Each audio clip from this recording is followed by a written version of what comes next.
2022년도 우리 교단 총회 주제가 복음으로 교회를 새롭게 인데 지난주까지 2주간 동안 복음으로 교회를 새롭게라는 주제로 설교를 했습니다. 그리고 이번 주에는 복음으로 세상을 이롭게라는 제목으로 말씀을 나누고자 합니다. 복음으로 말미암아 하나님의 아들 예수님을 영접하여 구원받은 자들은 이 복음의 가치를 알지만 세상 사람들은 이 복음의 가치를 전혀 모릅니다. 그래서 복음을 전하는 자들을 싫어하고 미워하고 심지어 더 나아가서 핍박을 하는 것입니다. 알면 하겠어요? 그 좋은 것을? 그래서 모르기 때문에 그렇다는 사실이에요. 그래서 우리는 나를 미워하고 핍박하는 사람들을 불쌍히 여기는 마음의 자세가 필요합니다.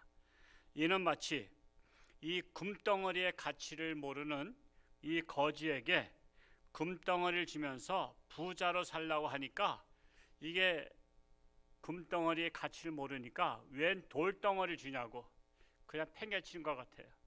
나는 지금 배고파 죽겠는데 나에게 빵을 달라, 밥을 달라, 떡을 달라 하면서 왜 이따위를 주냐고 하는 것과 같습니다.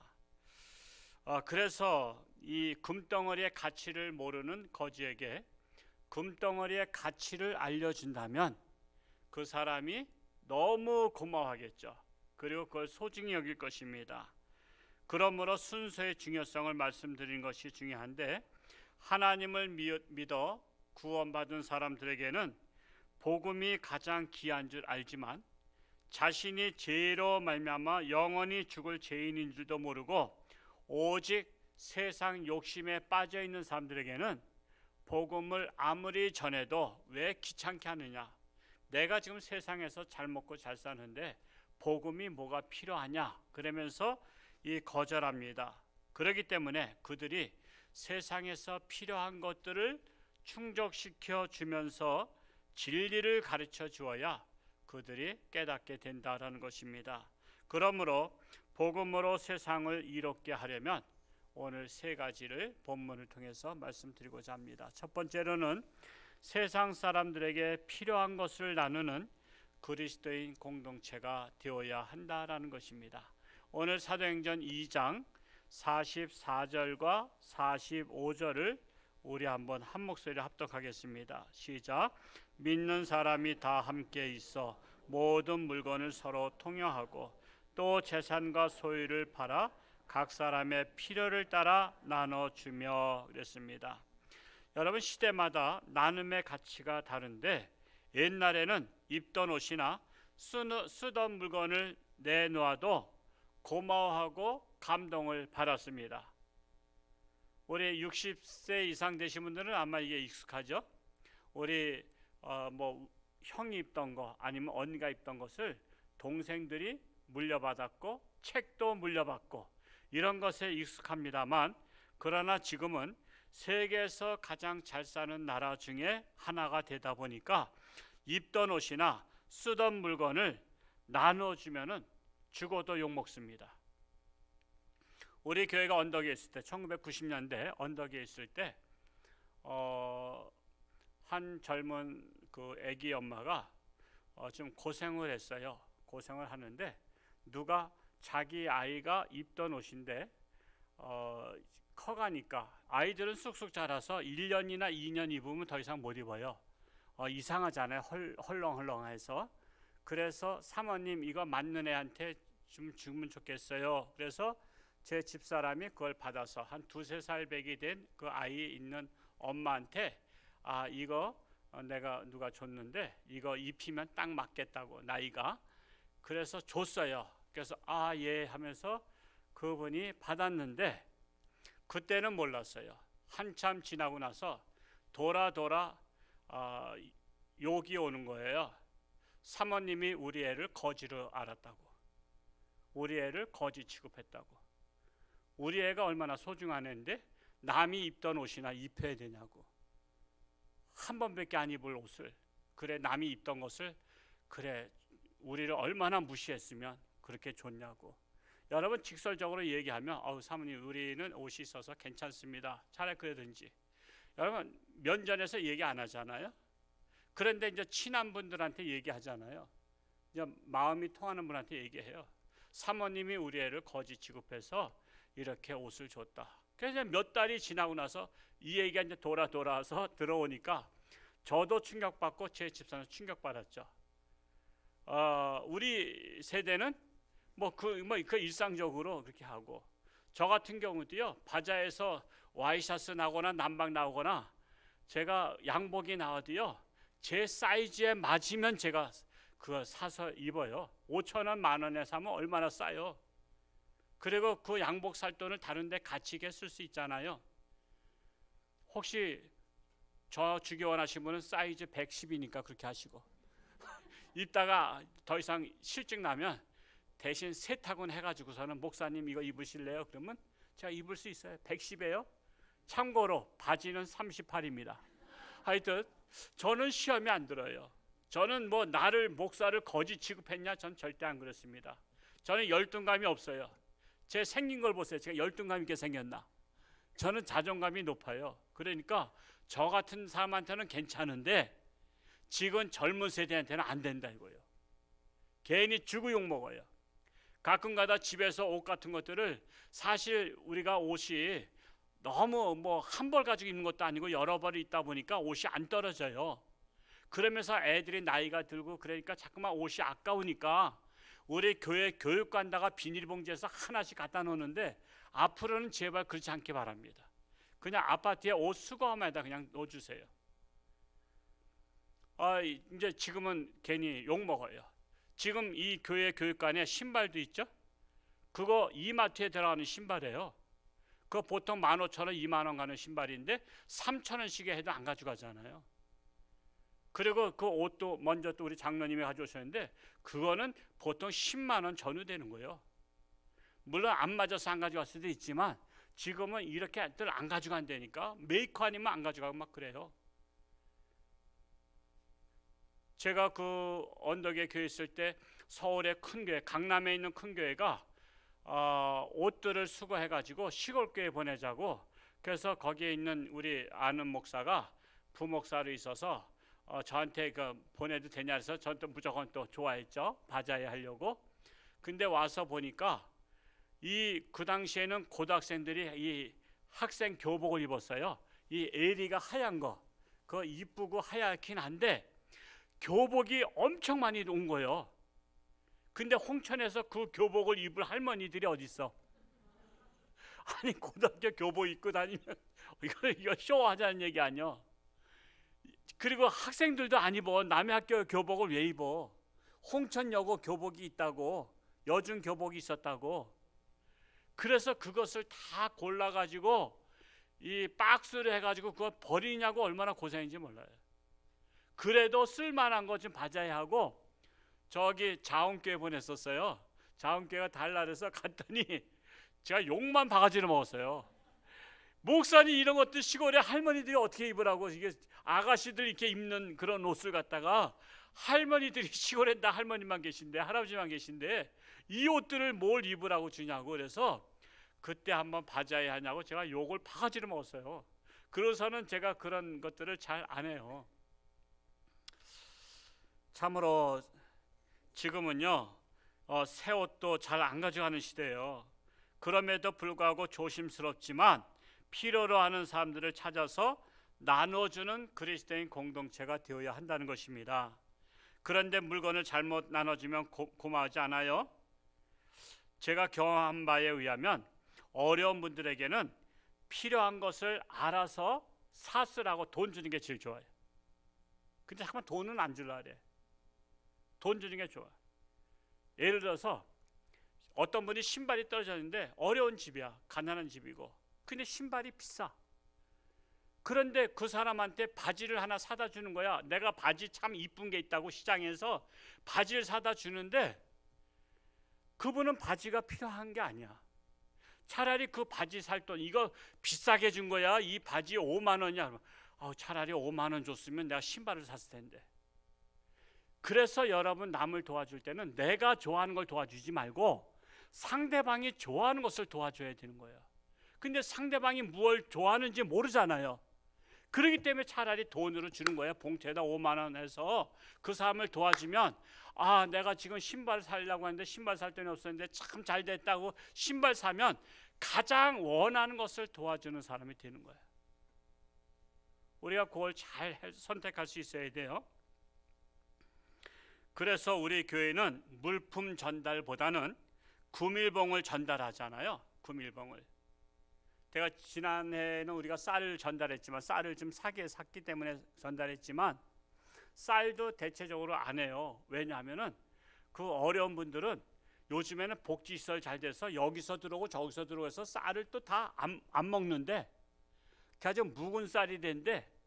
그래서 묵은 쌀 또 어떤 때는 또 어떤 분은 또 교회에서 가져가다 떡해라 그래. 그래서 저렇게 저분이 어려운데 이렇게 떡하라고 쌀을 주다니 해서 알고 봤더니 단체에서 오고 군에서 오고 뭐해서 그래.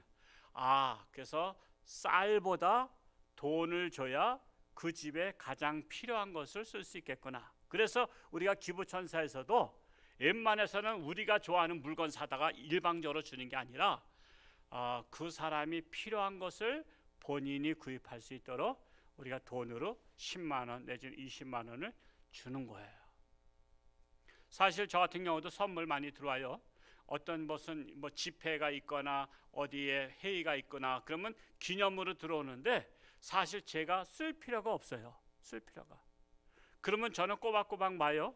꼬박 왔다가 제가 옛날에는 저 캄보디아에도 가고 기념기에 3번째 질 때 제가 큰 대형 가방 하나에 저 공항에서 그 무게에 딱 맞을 만큼 이 무게를 재가지고 물건을 하나가득 실어가지고 그것을 가방째 그 교회 목사님한테 줬어요. 이거 알아서 가방까지 쓰라고. 그리고 저는 조그만 가방 또 하나 이제 비행기 안에 이렇게 놓을 수 있는 거를 가져갔다가 거기에는 옷만 갈아입을 것만 가져간 적도 있었어요. 그래서 지금도 제가 모아두고 있어요. 이 코로나가 좀 풀리면 제가 이제 또 해외 나가게 되면 미얀마를 갈지 어디 갈지, 미얀마가 아마 지금 그 교회 건축 중에 있으니까 아마 거기를 갈 수 있겠죠. 그러면 제가 물건들을 들어온 것들을 나한테는 그렇게 중요하지 않지만 중요한 곳에, 지금 동남아나 아프리카는 그 엄청 귀한 거예요. 그것을 제가 모으고 있어요.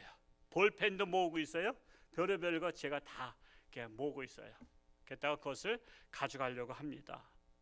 이것이 뭐냐 하면 우리가 교회는 복음으로 세상을 이롭게 하기 전에 어려운 이웃에게 제물로 세상을 이롭게 해서 그들의 마음문을 열었을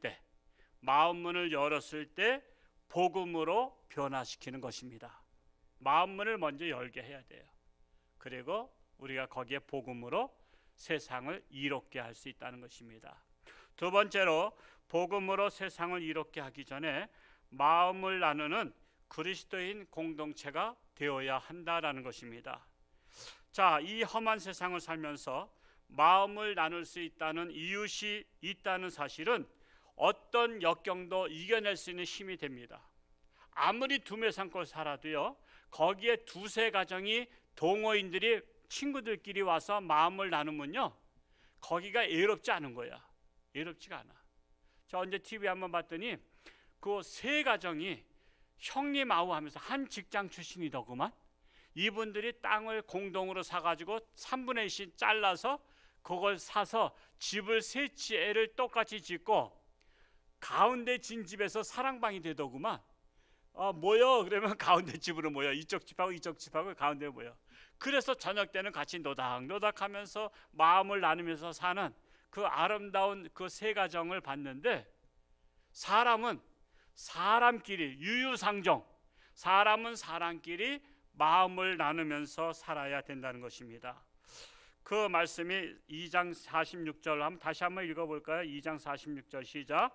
날마다 마음을 같이하여 성전에 모이기를 힘쓰고 집에서 떡을 떼며 기쁨과 순전한 마음으로 음식을 먹고 그랬습니다. 자, 여러분은 지금까지 인생을 사시면서 마음을 나눌 수 있는 친구가 과연 얼마나 되십니까? 이 시대는 옛날과 달리 풍요로운 시대를 맞이하였지만 마음을 나눌 상대가 없어요. 그리고 이제 그냥 서로가 벽을 치고 있어요. 제가 그 아프리카에서 온 어떤 청년, 그가 이제 목회자가 돼서 그 제가 이제 책에서 읽어봤어요. 그랬더니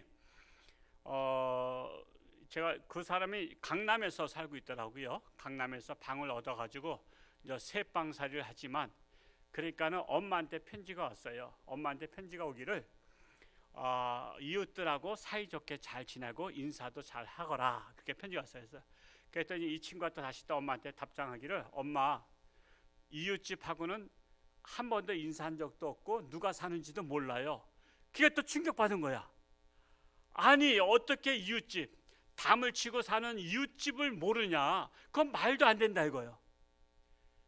이 아프리카는요, 보통 사방 10리, 20리, 30리는 다 아는 사람들이야. 제가 어렸을 때도 그랬어요. 제가 초등학교 때 설날 세배하러 가면요, 저희 동네만 한 게 아니에요.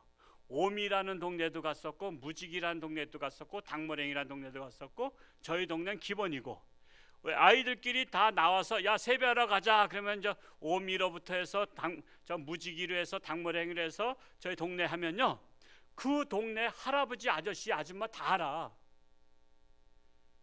그렇죠? 옛날에 다 알아. 동네 사람은 다 알아. 근데 지금은 이웃집도 몰라. 이웃집하고 인사도 안 했어. 아파트도 그런 편이야. 그래도 아파트는 조금 좀 옆에 집은 알지만 거의 다 몰라. 위아래도 잘 몰라. 이렇게 마음을 나눌 상대가 없다 보니까 요즘에 그 마음을 나누는 것을 대체한 것이 뭐냐면 애완동물이요. 애완동물. 그래서 애완견이라고 말하면 또 그들의 또 저기 이를 또 좀 무시했다고 반려견이라 그래. 반려견. 지금 그들을 승격시켜서 반려동물, 반려견이라 그래요. 그러나 내 인생에 반려견이 1순위가 돼서는 절대 안 된다는 거예요. 반려견 키울 수 있어요. 근데 그게 1순위가 되면 안 돼요. 천하보다 귀한 하나님의 형상을 닮은 사람이 1순위가 되어야 돼요. 왜? 하나님께서 뭐라 했죠? 하나님을 사랑하고 둘째는 내 이웃을 내 몸과 같이 사랑하라 했잖아요. 그리스도인 공동체는 천하보다 귀한 사람을 소중히 여기고 사람과 함께 마음을 나눠야 되는 거예요. 제가 유튜브에 보니까 어떤 아가씨가 돼지를 키우더라고. 돼지를 2마리 키우는데 작년에 봤을 때 한 50kg라 그랬는데 제가 얼마 전에 보니까 그거 키로는 안 났지만 한 80kg, 90kg 됐을 것 같아. 근데 이 돼지가 그 아가씨하고 같이 자, 이불 속에 들어가. 그 꿀꿀꿀 가서 이불을 들쳐고 코로다 들추더라고. 그거는 코로다 들쳐가지고 쑤시고 들어가서 아가씨 옆에서 옆으로다가 털썩 누우니까 이 한 7, 80kg 돼지가 그냥 몸에다가 그냥 콱 기대니까 얼마나 아파. 그러니까 아가씨가 아야야야 그러더라고. 그래도 이 돼지는 개의치 않고 그 옆에서 잘라래. 근데 그거보다 동생 돼지가 또 있더라고. 이 동생 돼지가 또 시샘을 해가지고 내가 엄마 옆에서 잘 거야 하고서는 그 가운데로다 또 비집고 들어가서 콱 들어가. 그러면 서로 싸우더라고. 서로 엄마 옆에 앉겠다고. 걔가 아가씨가 엄마야. 근데 어떤 사람이 댓글에다 이걸 썼어. 그 돼지 나중에 잡아먹을 거냐고. 이 아가씨가 얼마나 흥분하고 화가 나는지. 지 새끼를 잡아먹는 사람이 어디냐고. 그래서 그 자기 새끼야. 새끼를 잡아먹는 사람이 어디냐고 말이야. 자기 자식을 잡아먹는 사람이. 기분 나쁘게 얘기했다고. 그냥 함부로 얘기하면 안 돼요. 그냥 엄마야 엄마, 자식이요 자식. 옛날에 저도 그 여기에다가 그 우리 요 도로 하나로마트 가는 여기 골목길, 그 원래는 교회 땅이었었는데 이렇게 이제 도로가 나기 때문에 내주고 저쪽에 이제 분리가 됐는데 거기에다가 제가 로또와일러를 키웠었어요. 로또와일러를 그 검은 게 그 독일산 그것이 족보 있다 그래가지고 제가 또 그 새끼를 또 100만 원에 산 거 아닙니까? 또 산에 끌고 다니려고. 이거 사서 거기다 이제 한적한 곳에다 이제 컨테이너에다 끈앞으로 이렇게 해서 붙들어 해서 거기 있는데 이게 커가면서 사료를 얼마나 먹는지 한 달에 사료가 몇 푸대씩 들어가는 거야. 그런데다가 또 똥을 또 얼마나 많이 넣는지 자박치로 싸네. 근데 안 치우면 또 거기가 지저분해서 내가 들어가지도 못해. 그래서 또 비료푸대 거기에다가 또 삽 갖다 놓고 이걸 또 매일 담아야 돼. 그래가지고 저 밭에 가서 버려야 돼. 아무데나 버릴 수도 없어 그거는. 그리고 또 어디 갔다가 또 이게 안 오면은 이게 굶어야 돼. 이게 금식기도 해야 되잖아. 그러니까 또 그렇게 할 수가 없으니까 또 신경 쓰여서 또 오면은 또 걔한테 밥부터 줘야 돼. 그러면 이게 막 그냥 막 밟았던 그 발 가지고 내가 오면 반갑다고 또 막 그냥 옷에다 막 이래라 돼. 그러면 이게 또 그냥 지저분해지고 막 그래. 그래서 제가 어느 날 묵상하다가 이게 가만히 보니까 내가 개의 종이 됐어. 하나님의 종이.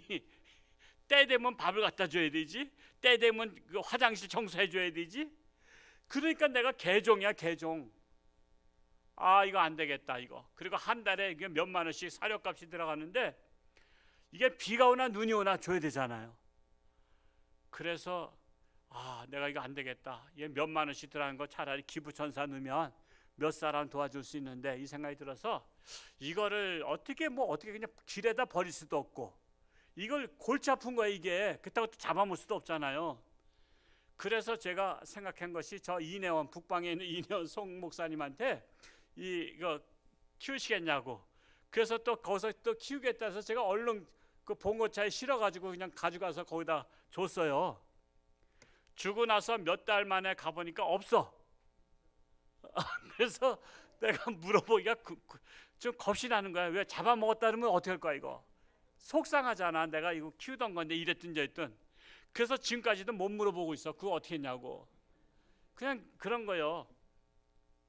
여러분 지금은 사람들하고 마음을 나누지 않고 반려견에다가 마음을 주고 하는 거예요. 그래서 지금은 장례식장도 생긴 거 아시죠? 장례식장도 생겨가지고 이제 장례식도 치른데 그래가지고 또 부고장도 돌려. 우리 반려견이 몇 월 며칠 날 몇 시에 별세하셨다고. 그래서 몇 월 며칠 날 장례식을 치르는데 이렇게 가니까 지금 어떻게 해? 그냥 친구들이 이거 가야 되나 말아야 되나 이거 문자가 왔으니까 그런 거예요. 근데 그것까진 좋아. 그 반려견을 키우는 사람이 불교인도 있고 기독교인도 있잖아. 근데 불교인들은 스님한테 가서 이걸 또 무슨 해달라고 하는데 기독교인들은 목사님한테 장례 예배 드려달라는 거야. 근데 여러분 앞으로 절대 저한테 반려견이나 이런 것들은 장례 예배 없습니다. 이건 신학적으로도 안 맞고 이건 해서도 안 되는 거예요. 이거는 우리는 하나님의 형상 닮은 영혼이 있는 사람한테만 장례 예배 드리는 거지 짐승을 장례 예배는 없어요. 그러니까 앞으로 차제에 우리 반려견이 돌아가셨다고 저한테 연락하거나 장례 예배 위로 예배를 드려드거나 이런 일을 없기 바라요. 괜히 시험 들지 말기 바랍니다. 내가 거절했다고 해서 시험 들지 마세요. 그거는 되지 않는 거예요. 우리 종교는 우상 종교가 아니고 샤머니즘 아니에요. 기독교는 오로지 우리 사람의 무슨 예배를 드릴 수 있어요. 하나님 앞에 영광 돌리기 위해서. 그래서 장례비도 많이 든다 그러죠. 수술한다 해도 많이 들어요. 그냥 위장병이 걸리거나 속에 뭐가 좀 종양이 있다고 해서 수술했대. 그래가지고 몇백만 원 들었대. 그래서 반려견한테 투자하느냐고 감상금할 돈이 없대. 그런 분들이 많아요. 사실 그 반려견에 투자하는 비용만큼만 헌금해도 엄청 많이 할 거야. 그만큼 우리 사람들이 마음을 나누지 않고 있다는 거야. 단절된 사이에서 자기만의 공간에서 반려견하고 짝짝꿍하면서 살고 있다는 것입니다. 요즘에 친한 사람들과 만나서 대화를 하는 장소가 어디죠? 카페잖아요. 카페. 그러나 그리스도인 공동체는 성전에 모이기를 힘쓰고 함께 음식을 나누며 마음을 나누는 곳이 성전이 되어야 한다는 것입니다. 여기 말씀하셨잖아요. 날마다 마음을 같이하여 성전에 모이기를 힘쓰고, 마음을 같이해서 성전에 모이기를 힘쓰고. 그래서 우리 교회가 2004년도에 우리 성전을 지을 때 1층에다 카페를 만든 거예요. 그때는 카페가 별로 없었어요. 그리고 거기다 다방이라는 개념이 있었어요. 다방이라는 개념인데 우리는 카페를 만들어서, 그때는 우리 여성분들이 직장생활 그렇게 많이 안 할 때요. 그러니까 여성분들은 남편 직장 보내고 나면 할 일이 없으니까 심심하고 한가하니까 교회로 왔어요. 놀아도 제가 교회 와서 놀아라 했어요. 그래서 하루에 평균 30에서 40명이 와서 교회에서 놀고, 교회에 오면 카페에 와서 아유 권사님 집사님 하면서 서로 은혜 얘기 나누고 거기서 구역 예배도 드리고 이렇게 나눴어요. 게다가 지금 세상에 카페가 많이 생겼지만 그래도 교회는요 카페입니다. 카페. 교회 와서 마음을 나누는데 우리는 첫째 하나님과 마음을 나누는 거예요. 하나님과 마음을 나누는 게 뭐죠? 기도입니다. 기도.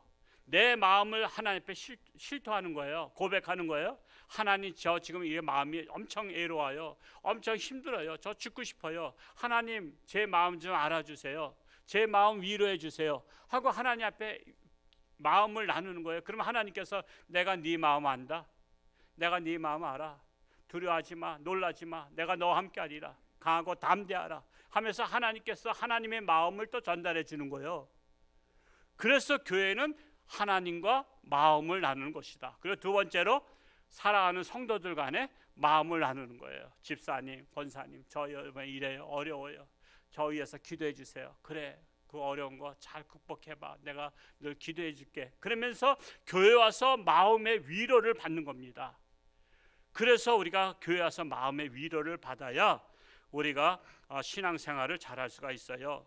그런데 그리스도인 공동체에도 성숙한 신앙인과 미숙한 신앙인이 있어요.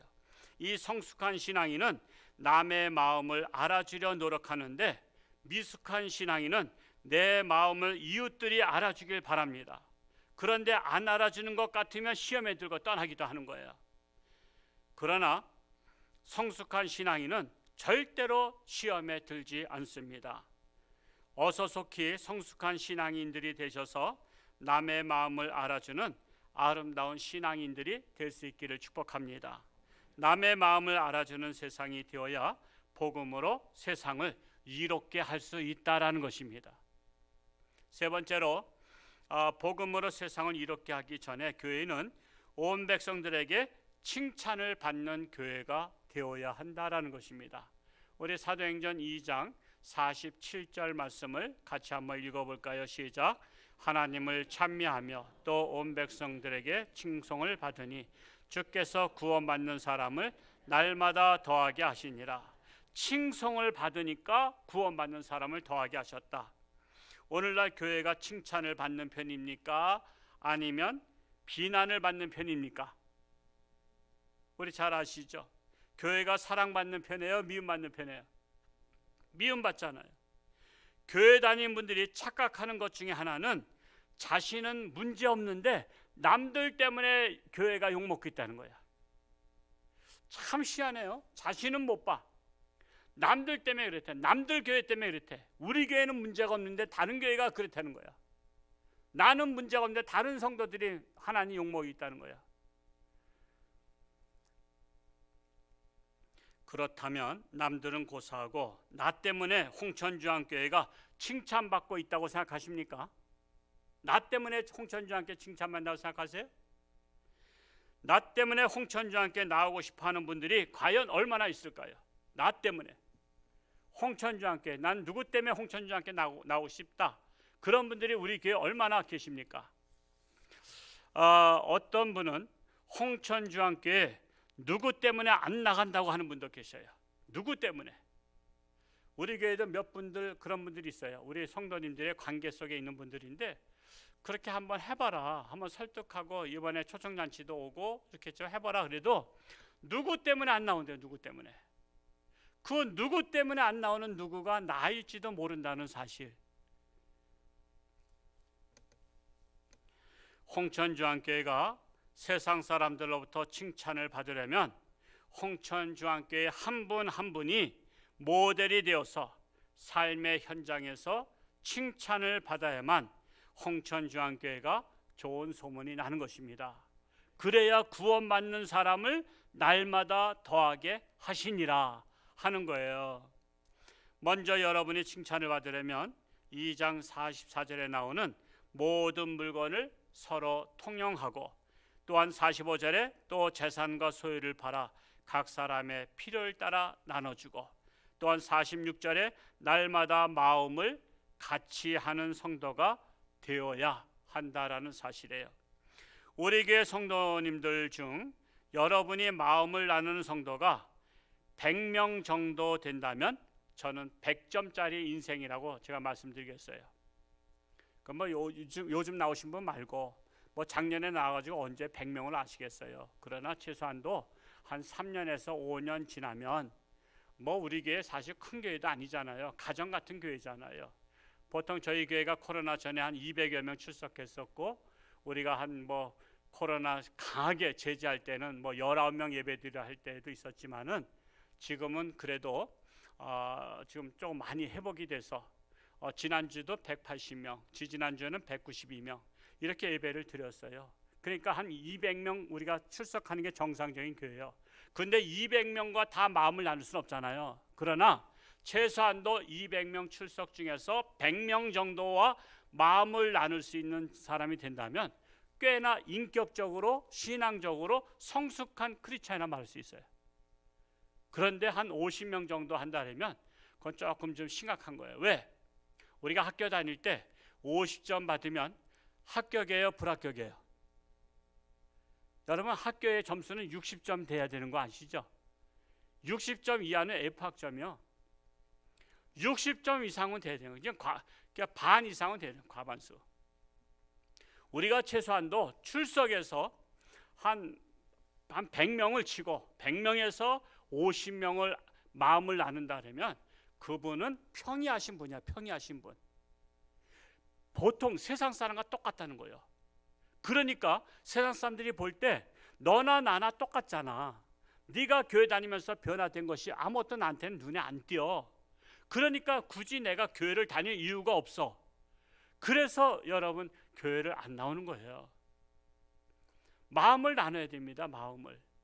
마음을 나누면 친구 따라 어디 가요? 강남 간다 그러잖아요. 친구 따라 왜 교회를 못 가요? 우리가 친구 따라 술집도 가는 사람들이 많은데 친구 따라 왜 교회를 못 나와요? 교회가 사람 잡아먹나요? 근데 딴 데는 다 가는데 교회는 안 오잖아. 그게 마음을 나눴으면요 마음 따라서 간다고요. 그래서 우리가 교회에서도요 우리가 서로 이렇게 아는 척도 하고 인사도 하고. 여러분 우리 홍천장께 지금 몇 년째 돼도 모르는 분들 모르시죠? 젊은 사람들이 어르신하고 말 한마디도 섞이지 않은 분들 많아. 어르신들 중에서도 젊은 사람하고 한 번도 말 섞지 않은 분 많아.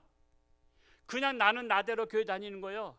그러면요 여러분 교회 공동체가 와서 위로받고 해야 되는데 그냥 교회가 쌀쌀 맞다 그런 거야. 사랑이 없다 그런 거야. 사랑이 없다.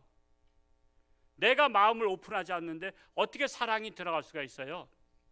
제가 가끔 시골에 보면요 요즘 전원주택들이 많이 들어오잖아요. 근데 한 친구가 저 사람들 말이야 이 서울에서 이렇게 이사 와서 교회 다니는 장로님 권사님인데 우리 가까운 교회를 놔두고 왜 서울까지 가냐 그래요. 그래서 내가 야단쳤어요. 야 이 사람아, 당신네 교회 다녀야 될 이유가 뭐야? 저분들은 서울에서 내려라 할 만한 사람들이고 사업하고 직장 다니고 은퇴해가지고 60대서 왔는데 시골의 교회는 젊어야 70인 거 아시죠? 그리고 80, 90이라고. 그리고 그분들이 만나면 주로 무슨 얘기 하냐면 이번에 배추값 얼마나 갔어? 고추값이 얼마나 돼? 무값은 괜찮았어? 그래서 농사 짓는 분들은 이 배추, 고추 이런 농사 얘기를 해요. 근데 서울에서 오신 분이 배추값이 비싸면 어떻고 고추값이 비싸면 어때? 싸면 어때? 그런 거 개의치 않는 분들이라. 그러니까 교회 와서 마음이 안 되는 거예요. 대화가 안 되는 거예요. 그러니까는 서울에 교회 가는 거예요. 왜? 서울에 가면 같은 남성교회, 같은 여성교회가 있고 같은 교구, 구역 식구가 있어. 그러면 일주일 만에 가면은 김집사 왔어. 그래 홍천에서 거기 춥지. 그러면서 어떻게 지냈어? 지난 한 주간 동안 보고 싶었어. 그러면서 같이 마음을 나눈다니까. 그래서 마음을 나누는 것 때문에 서울로 가는 거예요.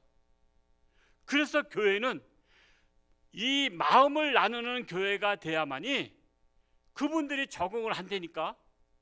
그게 적응이 안 되니까는 교회 왔다가는 나 이 교회 다녀도 전혀 마음을 나눌 사람이 없어. 나한테 뭐 말 붙이기라나 그냥 형식적인 인사, 안녕하세요 인사하고만 더 이상 말 안 붙이잖아요. 그러니까 마음을 나누지 못하는 거예요. 그러니까 떠나는 거예요. 제 눈엔 그게 다 보인다니까. 여러분 인사할 때 그냥 안녕하세요 끝나잖아요. 그래가지고 무슨 마음이 나눠요? 안녕하세요 인사했다고. 이웃집 사람한테 안녕하세요 인사했다고 마음이 나눠져요? 그래서 교회는 하나님하고 깊은 속을 마음을 나누고, 두 번째로는 성도들 간에 마음을 나누는 교회가 돼야, 내가 애로운데 홍천까지 이사 와서 애로운데 내가 홍천주안교회 가서 마음을 나누게 됐다. 나 이제 마음을 의지할 곳이 생겼다. 그래서 죽고 나서 하나 홍천주안교회 나오는 거예요. 우리 교회가 차제에 이제 마음을 나누는 교회가 될 수 있길 축복합니다. 그러기 위해서 내가 먼저 마음을 오픈하는 거예요. 오픈. 그러므로 내가 꽤나 괜찮은 사람이 되어야, 즉 세상에서도 존경받고 인정도 받고 사랑도 받는 성도가 되어야 복음으로 세상을 이롭게 하는 그리스도인이 될 수가 있습니다. 우리 교회 성도님들 한 분 한 분이 성숙한 크리스찬이 되어서 복음으로 세상을 이롭게 하는 주인공이 될 수 있기를 축복합니다. 기도하겠습니다. 할렐루야. 고맙고 감사하신 아버지 하나님, 참으로 복음으로 세상을 이롭게 하기 위해서 우리가 먼저 서로 나누며, 우리가 마음을 나누며, 우리가 공동체가 될 때에 우리는 세상을 이롭게 할 수가 있는 줄로 믿습니다. 우리 홍천주안교회가 이 지역사회를 이롭게 하는 교회가 되기 원합니다. 우리 성도들 각자 개인이 우리 이웃에게 이롭게 하는 성도들이 되기를 원합니다. 그리하여 홍천주안교회 오면 내가 집에 들어온 것처럼 마음이 편안하고, 내가 말을 나눌 때 서로 위로받고 용기를 얻고 격려를 할 수 있는 그런 아름다운 공동체가 될 수 있기를 원합니다. 금년도에도 우리 홍천주안교회가 지역사회를 이롭게 하는 교회가 되어서 칭찬받는 교회가 될 뿐만 아니라 날마다 구원받는 자가 더하는 교회가 되게 하여 주옵소서. 예수님의 이름으로 감사하며 기도하옵나이다. 아멘.